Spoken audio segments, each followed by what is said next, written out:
Supreme court ने जो नफरत का बाजार गरमाया जा रहा था उस पर अंतरिम रोक लगा दी है और योगी सरकार के इस आदेश को लेकर सख्त तरीके से टिप्पणी भी की और इस पर अंतरिम स्टे लगा दिया गया है। इस आदेश के बाद जिस तरीके से माहौल बिगड़ रहा था प्रदेश का और देश भर के मुस्लिम परेशान थे, अल्पसंख्यक परेशान थे, उन्हें ये लग रहा था कि जानबूझ करके उत्तर प्रदेश में इस तरीके का माहौल उनके खिलाफ बनाया जा रहा है, पनपाया जा रहा है ताकि इसका राजनीतिक फायदा उठाया जा सके। लेकिन आज मैं आपको बताने वाला हूं कि आखिरकार ये जो आदेश पर अंतरिम रोक लगाई गई दरअसल उससे सरकार को कितना बड़ा नुकसान पहुंचा है और वो ताकतें जो इस तरीके की मानसिकता को रखती है और एक खास समुदाय, एक खास धर्म के लोगों के खिलाफ नफरत का भाव रखती है, सड़क चलते हुए भी मुस्लिमों से नफरत करती है, दरअसल उस मानसिकता वाले लोगों पर ये जो सुप्रीम कोर्ट का स्टे लगाया गया है इस आदेश पर, यह जोरदार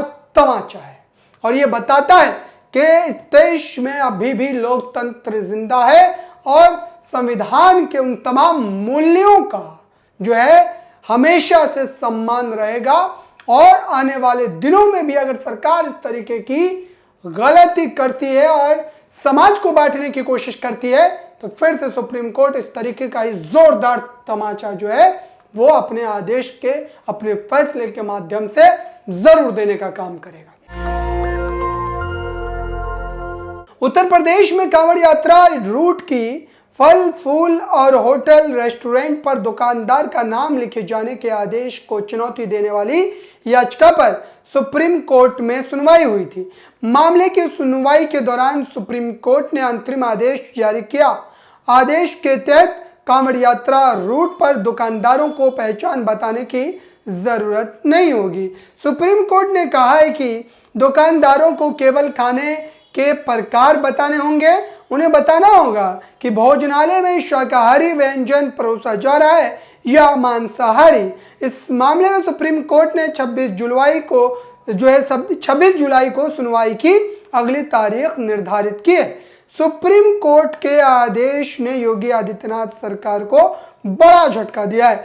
साथ ही उत्तराखंड में भी जारी इस प्रकार के आदेश पर रोक लगाने को लेकर के जो एक तरीके की मांग थी उस पर भी नजर डाला गया है। अब इस मामले में जो एक दिलचस्प चीज हुई है दर्शकों, वो मैं आपको बता देता हूं। ये जो दिलचस्प चीज है वो ये है जिसको लेकर के हिंदुस्तान ने एक रिपोर्ट छापी है और इस रिपोर्ट में क्या बातें लिखी गई है, क्या बातें कही गई है, ये आप सुनने के बाद और भी ज्यादा अचंभित हो जाएंगे। दरअसल क्यों हिंदू को छोड़ मुसलमान के वेज होटल में जाते थे, जस्टिस भट्टी कांवड़ यात्रा पर सुनवाई में खुद बताया। सुप्रीम कोर्ट ने कांवड़ यात्रा के दौरान होटल, ढाबा, फल और खाना पान की दुकानों पर मालिक का नाम लिखने के आदेश पर अंतरिम रोक लगाते हुए उत्तर प्रदेश, उत्तराखंड और मध्य प्रदेश सरकार को नोटिस जारी किया है। आपको बता दूं, सुप्रीम कोर्ट ने कांवड़ यात्रा मार्ग पर होटल, ढाबा, फल फूल और खान पान की दुकानों के मालिक के नाम लिखने के आदेश को अंतरिम रोक लगाते हुए उत्तर प्रदेश, झारखंड और मध्य प्रदेश सरकार को नोटिस जारी किया है।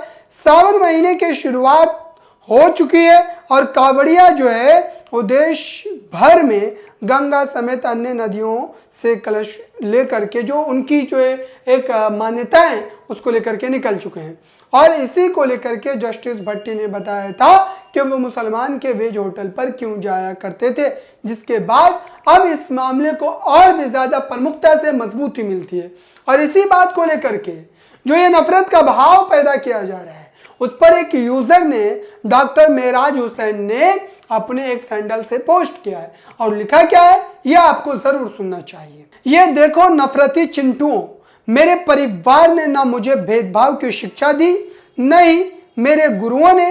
आज हापुड़ के चोटी वाले ढाबा में स्वादिष्ट व्यंजन का स्वाद लिया। कांवड़ियों के नाम पर भेदभाव का एजेंडा देश की आत्मा के विपरीत है और देख लेना अगला चुनाव यह साबित कर देगा जब 240 का 140 हो जाएगा। इस तरीके से जो है उन्होंने यहाँ पर एक तरीके से जो है अपनी बात को कहने की कोशिश की है और ये बताया है कि ये जो नफरत का भाव है ये किस तरीके से फैलाया जा रहा है। इसी कड़ी में अशरफ हुसैन नाम के एक यूजर ने भी एक सैंडल से पोस्ट किया है और उन्होंने क्या किया है, वो और भी ज्यादा जो अंधभक्त है उनकी आंखों से पर्दा हटाने वाला है। हरिद्वार गंगा में एक कांवड़िया डूब रहा था। पुलिस गोताखोर सनी कुमार, एसडीआरएफ जवान शुभम और आसिफ ने उसको बचाया। गंगा की तेज लहरों में इस गोताखोर की फुर्तीली तैराकी देखिए, दंग रह जाएंगे। तो इस तरीके से उनको बचाने का काम किया गया है और अब सोचिए कि एक मुस्लिम ने एक कांवड़िया की जान बचाई। इसको एक खबर के तौर पर प्रस्तुत करने की जरूरत नहीं है, लेकिन यह बताना इसलिए जरूरी हो जाता है कि किस तरीके का माहौल मुस्लिमों के खिलाफ बनाया जा रहा है और इंसानियत से नीचे जाकर के लोग धर्म के नाम पर जो है एक दूसरे से नफरत करना सिखा रहे हैं। भाजपा जो है, आरएसएस जो है वो नफरत करना सिखा रही है। इंसाफ टाइम्स ने एक खबर प्रमुखता से जो है पोस्ट की है एक सैंडल पर, अगर दलित ढाबे पर अपना नाम लिख दे तो। प्रशांत कनौजिया का ये एक सैंडल पर ट्वीट था जिसको उन्होंने छापा है। भारत में ढाबे पर मुसलमान अपना नाम तो छोड़ो, अगर दलित अपना जाति लिख दे तो उससे पता चल जाएगा कि ये लंपट उन्हें कितना हिंदू मानते हैं। प्रशांत कनौजिया ने ये बात कही है, कांग्रेस नेता है। उन्होंने इस बात को कहते हुए साफ तौर पर यह बता दिया है कि यह मामला कितना सच और कितना झूठ है और किस तरीके से धर्म की आड़ में लगातार समाज को बांटने की कोशिश की जा रही है। वही वारिस पठान ने अपने एक सैंडल से पोस्ट किया है, उन्होंने भी लिखा है, सुप्रीम कोर्ट ने कांवड़ यात्रा नेम प्लेट वाले फरमान पर लोग जो है लगाई रोक। हम सुप्रीम कोर्ट के इस आदेश का सम्मान करते हैं।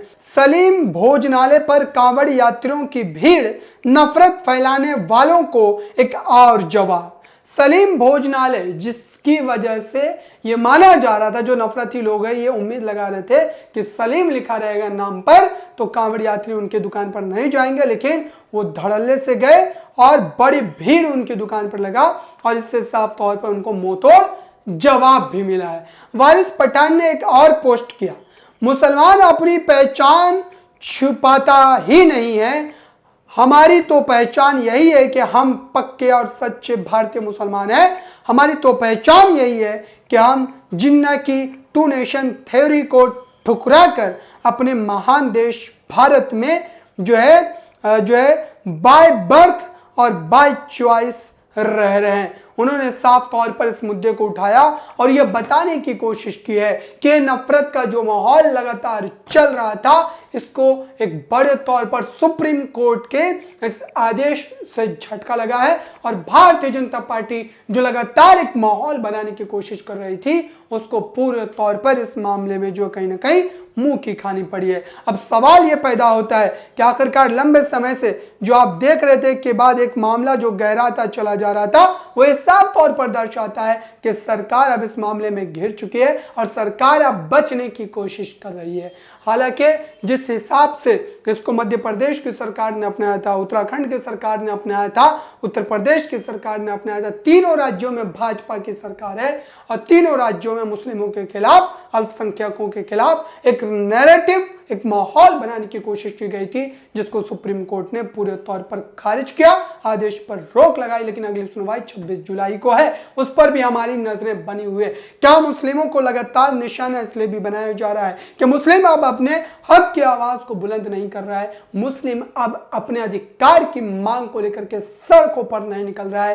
क्या डर गया मुस्लिम समाज और मुस्लिम समाज को भी अपने तौर पर आत्मचिंतन मंथन करने की जरूरत है। उन्हें यह समझने की जरूरत है कि दलितों के साथ जिस तरीके का अन्याय लगातार होता रहा और आज वो अपनी लड़ाई को लड़ रहे हैं, इसी तरीके से मुस्लिमों को भी अपनी लड़ाई लड़ने की जरूरत है, SC ST OBC को भी अपनी लड़ाई लड़ने की जरूरत है। इस पूरी बातचीत पर आपकी राय क्या है, कमेंट बॉक्स में जरूर बताइएगा। जुड़े रहे नेशनल दस्तक के साथ। नेशनल दस्तक की आपसे गुजारिश है कि अगर इसको बचाना चाहते हैं तो नेशनल दस्तक को सब्सक्राइब करने के लिए रेड कलर के सब्सक्राइब बटन को दबाएं, फिर बेल आइकन की घंटी दबाएं। नेशनल दस्तक को बचाने के लिए बहुत जरूरी है कि हर खबर को शेयर करें, लाइक करें, कमेंट जरूर करें।